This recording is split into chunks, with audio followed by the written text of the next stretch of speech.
যারা আমানতকারী রয়েছেন, বিক্ষুব্ধ আমানতকারী, তারা কি এখন এটার বিরুদ্ধে চ্যালেঞ্জ করতে পারেন? আইন কি বলে? অবশ্যই চ্যালেঞ্জ কিভাবে করতে করতে হয়। পারে? অবশ্যই তারা যে কোনো একজন ডিপ্রাইভ বাংলাদেশ ব্যাংকের ইনঅ্যাকশন চ্যালেঞ্জ করে হাইকোর্টে চলে আসতে পারে, এবং এটা তার ফান্ডামেন্টাল রাইটস, এবং সেখানে রিট জুরিসডিকশনে চলে আসতে পারে, এবং যে কোনো এখানে যারা ভিকটিম, যে ডিপোজিটর, তারা অবশ্যই আসতে পারে। এবং সেইটার জন্য জেনারেলি ধরেন যেটা ঘটনাটা ঘটেছে, আমি টাকা ওই যেটা বললো ভাই, যে স্ট্রেইট রেগুলেটর যার দরকার ছিল বা যার কারণ ছিল যে সে সুপারভাইজ করবে এবং মনিটর করবে এবং রেগুলেট করবে, সে সেখানে একজন লুটের পার্টি ছিল।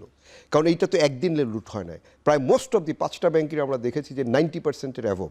তো তারা যদি লুটের পার্টি থাকে আর তাদের ফেইলিওরের কারণে ইনোসেন্ট যারা এখানে ডিপোজিটর, তাদেরকে কিভাবে আপনি ডিপ্রাইভ করবেন, যেটা তাদের লিগ্যাল রাইট, যে আমি টাকা রেখে যারা আমানতকারী রয়েছেন তারা যদি কোর্টে যান, তারা যদি চ্যালেঞ্জ করেন, আসলে কি তারা মানে সেন্ট্রাল ব্যাংকের সাথে আইনি লড়াইয়ে টিকতে পারবেন? এই শঙ্কার জায়গা থেকেই হয়তো অনেকে পিছু হতে না, অবশ্যই পারবে, কারণ এটা তো স্পেসিফিকলি আমরা দেখছি যে তারা ফান্ডামেন্টাল রাইটস ভায়োলেশন হচ্ছে, যেটা তার একজন সিটিজেন, যে কনস্টিটিউশন তাকে যেই প্রোটেকশনটা দেয়, সেই প্রোটেকশনটা তো সে অবশ্যই পাবে।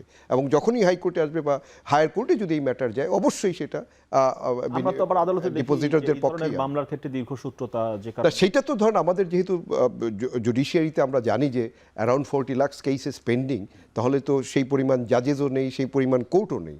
তো সেইটা তো একটা প্রবলেম বা আমাদের ইকোসিস্টেমের একটা ঝামেলা আছে। কিন্তু এখানে যেটা দেখতে হবে, স্পেশালি যেটা বারবার আমরা বলতে চেষ্টা করেছি, যে যারা দায়ী ছিল তাদের কিন্তু আপনি কোনো ধরনের অ্যাকাউন্টেবিলিটির মধ্যে আনলেন না।